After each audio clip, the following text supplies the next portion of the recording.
Freedom physically refined rice bran oil cholesterol ని శుభ్రం చేసేందుకు ప్రతిరోజు వాడండి Freedom rice bran oil. Welcome to site 2024. Krishna జిల్లాలో గుడివాడ నియోజకవర్గం ఎన్నికలపై జనంలో ఆసక్తి పెరుగుతోంది. Gudivada sitting MLA Kodali Srinivasarao alias Nani తిరుగులేని నాయకుడిగా ఉన్నారు.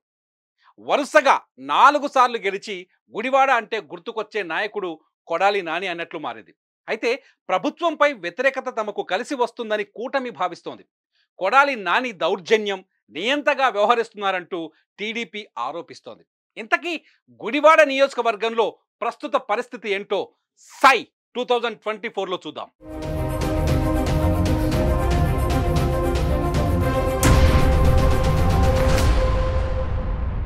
గుడివాడ నియోజకవర్గంలో ఇప్పటి వరకు అందుతున్న సమాచారం ప్రకారం మొత్తం ఓటర్లు 2,11,664 మంది ఉన్నారు. ఇందులో పురుష ఓటర్లు 1,01,871 మంది, మహిళా ఓటర్లు 1,09,776 మంది, ట్రాన్స్జెండర్స్ ఇక్కడ 17గా కనిపిస్తున్నారు.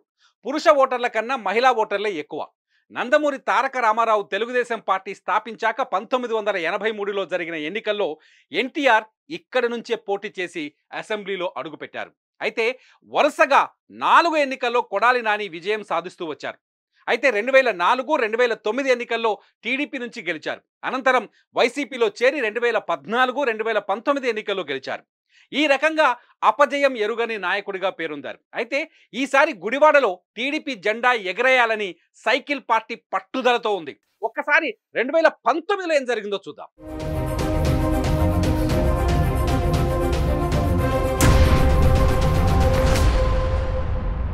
వైసీపీ తరఫున నిలబడిన కొడాలి నానికి 2019 ఎన్నికల్లో 89,833 ఓట్లు వచ్చాయి. అంటే మొత్తం ఓట్లలో 53.5% ఓట్లు అన్నమాట.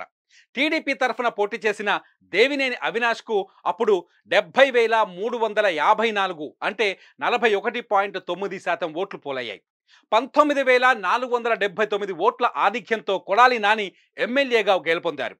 విచిత్రం ఏంటంటే అప్పుడు కొడాలి నాని మీద పోటీ చేసిన అవినాష్ ఇప్పుడు జరిగే ఎన్నికల్లో వైసీపీ తరఫున విజయవాడ ఈస్ట్ నియోజకవర్గం నుంచి పోటీ చేస్తున్నారు.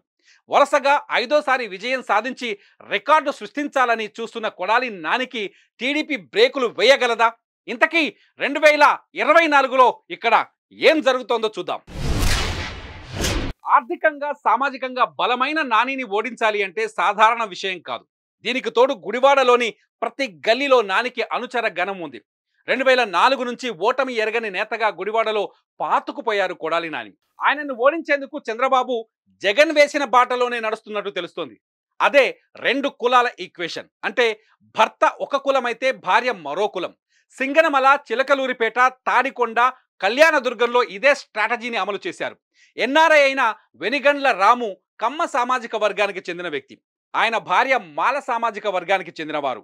భర్త గెలుపు కోసం ఆమె కూడా కృషి చేస్తున్నారు. క్రిస్టియన్ కమ్యూనిటీ, దళితులను టీడీపీ వైపు తిప్పేలా పనిచేస్తున్నారు. ఇప్పుడు పవన్ కళ్యాణ్ రూపంలో అదనపు బలం రాముకు యాడ్ అయ్యింది. గుడివాడలో కాపులు, పవన్ అభిమానుల సంఖ్య ఎక్కువే. వీటన్నింటి సాయంతో కొడాలి నానిని ఓడించాలని చంద్రబాబు గట్టి పట్టుదలతో ఉన్నారు. మరి గుడివాడ అడ్డాలో నాని తన పట్టు నిరూపించుకుంటారా, లేక చంద్రబాబు వ్యూహాలతో ఓడిపోతారా అన్నది వేచి చూడాలి. సై 2024లో మరో నియోజకవర్గంతో మళ్ళీ కలుద్దాం. సుమన్ టీవీలో మీ పర్సనల్ అండ్ బిజినెస్ ప్రమోషన్స్ కోసం కింది నెంబర్కి కాంటాక్ట్ చేయండి.